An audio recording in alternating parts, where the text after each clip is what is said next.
نبی علیہ الصلوۃ والتسلیم کے خلاف جنگ احد میں کافروں کا سردار ابو سفیان تھا. بے شک بے شک بے شک. نبی کے چچا کا کلیجہ ہندا نے نکال کر چبایا تھا. بے شک بے شک. قرآن مجید برہان رشید نے یہاں فرمایا وَقَاتِلُوا أَئِمَّةَ الْكُفْرِ إِنَّهُمْ لَا أَيْمَانَ لَهُمْ. تمام تفاسیر اہل سنت کو اٹھائیں تو انہوں نے لکھا ہے وَالْمُرَادُ بِأَئِمَّةِ الْكُفْرِ ابو جہل، ابو سفیان، عتبہ، شیبہ. قرآن نے جب کہا کہ کافروں کے سرداروں کو قتل کریں تو یہ جب آیت نازل ہوئی تھی اس وقت کافروں کا سردار کون تھا؟ ابو سفیان، عتبہ، شیبہ، ابو جہل. چونکہ جس وقت کی یہ بات ہو رہی ہے اس وقت کافروں کا سردار کون تھا؟ بولیں. اب یہ جو تفسیر بیان کی ہے یہ تفسیر تو رسول اللہ کے وصال کے بعد مثلا امام راضی نے کی ہے، تفسیر در منصور میں ہے، تفسیر جمل میں ہے، تفسیر جلالین میں. یہ بعد میں ہوئی ہے کئی 100 سال بعد.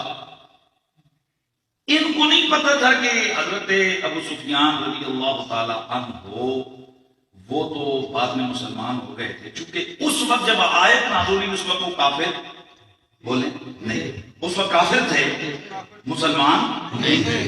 اس وقت وہ کافروں کے سردار تھے. جب آیت نازل ہوئی کہ لڑو ان کافروں کے سرداروں سے، وہ کون تھا؟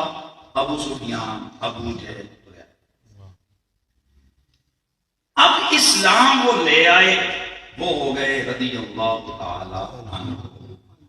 تو جب ہم ان کی پچھلی اسلام لانے سے پہلے کی بات کریں گے تو وہ کافروں کے سردار تھے. اور جب وہ کافر تھے تو قرآن کہتا ہے انما المشرکون نجس. مشرک پلید ہوتا ہے. آپ نے ان کو پلید کہا کہ آپ نے ان کو پلید کہا کہ بات نہیں کیا. کیوں کریں؟ چپ کرو، کیوں کریں؟ چپ کرو. لڑائی کرنا تو آئیں گے. فاروق اعظم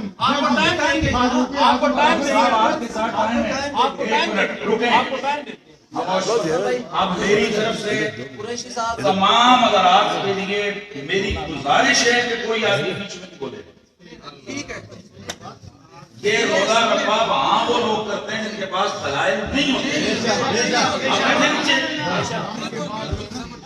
آپ جس وقت حضرت صاحب میری بات کا درمیان نہیں بولنا ہے. آپ جو آپ نے اور آپ میں سے کوئی بندہ نہیں بولے گا.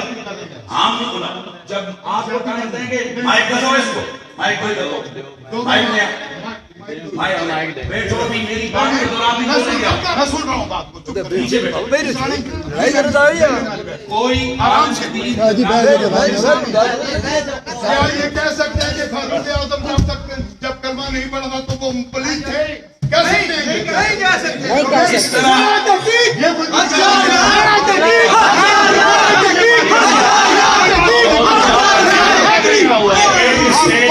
آپ کو تفصیل ہوا ہے.